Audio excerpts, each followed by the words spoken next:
Namaskar. How are you, my dear friends?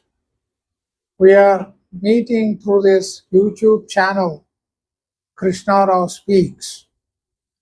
We are meeting after a long gap. I hope you're all doing well and in a better state of being. See, we are not trying to influence anybody or attempting to influence people or change them according to our way of thinking because we don't have any way of thinking. We don't subscribe to any perspective or a doctrine. We examine everything under the sun. See, life is an examination. An unexamined life is not worth living. You know it very well. Now, the difference between academic exam and real life exam is in academics, we are taught first, then we are subjected to the exam. When it comes to life, life conducts the exam first and then it teaches a lesson. So the life lessons are very tough. They help us to understand the bitter realities of life. Life is full of challenges, obstacles. Life is filled up with suffering, untold misery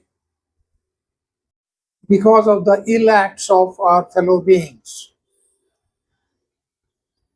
Life throws a bundle of challenges every day and awaits our response. How do we respond to that situation?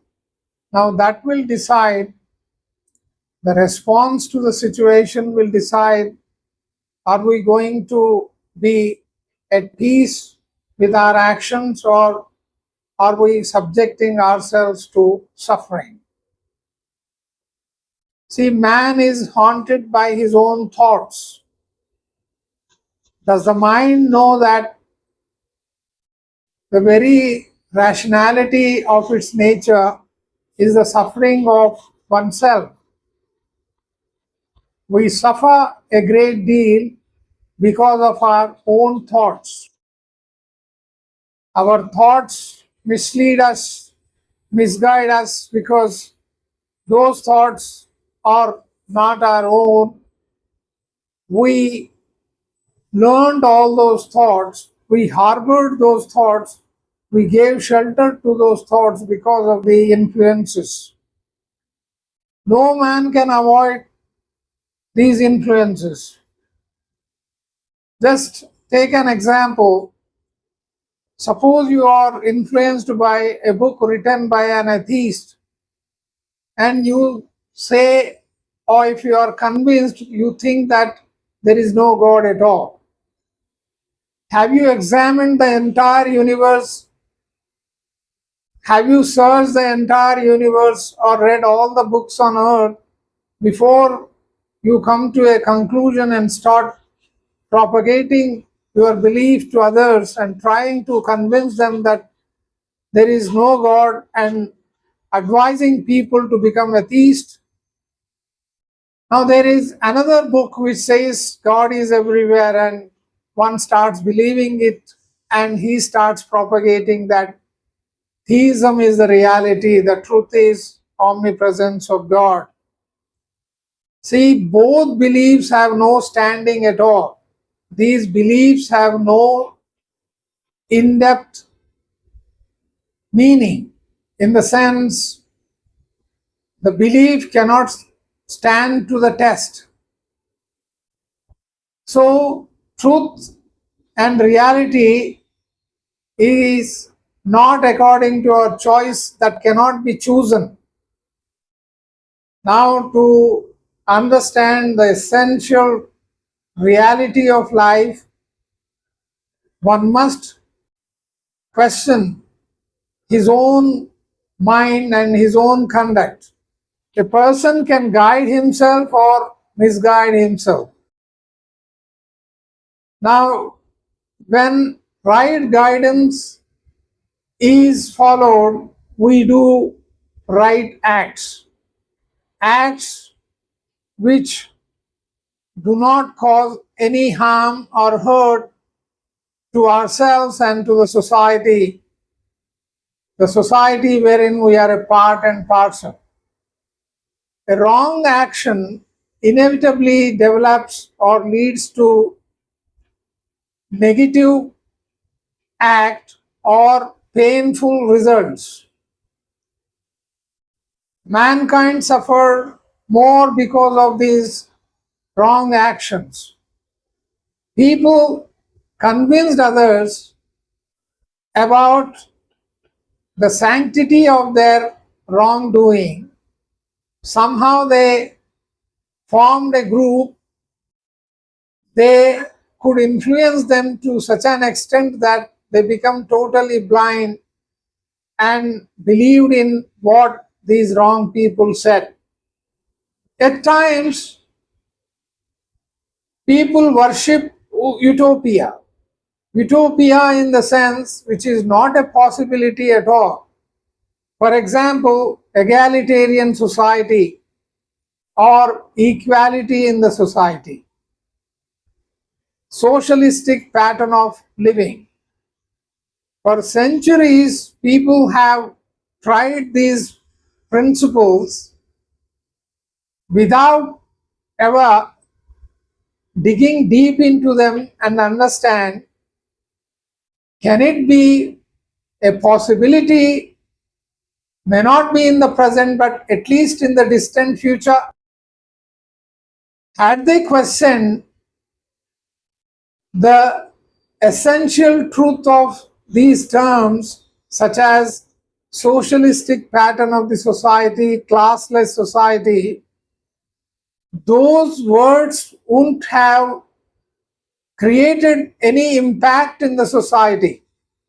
All these utopian dogmas, utopian concepts, they divided the world vertically and horizontally, leading to total chaos all over the world, which led to world wars, wherein a global war, wherein countries participated or split themselves into two groups and fought over the years, leading to lot of bloodshed, restlessness, and chaos in this world.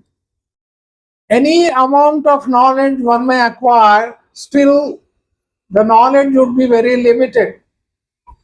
And this knowledge is going to condition the mind.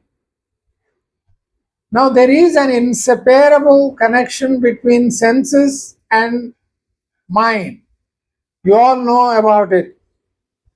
Senses feed perceptions to the mind, and the mind, being a repository, a storehouse of experiences and perceptions, stores up all these perceptions, and whenever it is necessitated, whenever it is required to use the knowledge which it gained,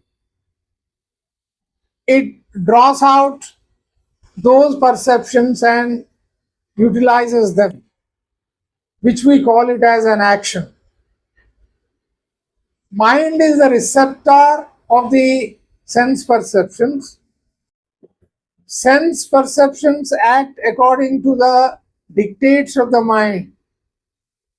So, without senses, the mind can never have perceptions which lead to the formation of knowledge.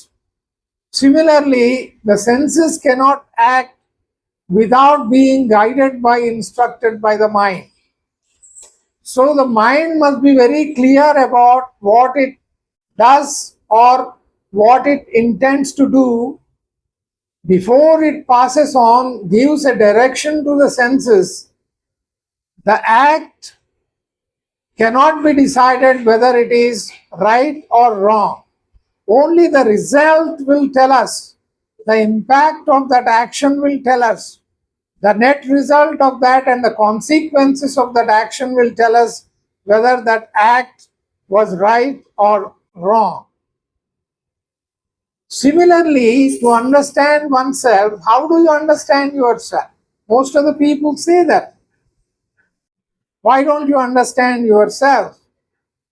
Understanding does not mean a theoretical explanation to your actions or an intellectual orientation, but when you examine your actions and its consequences, that would lead to what you are.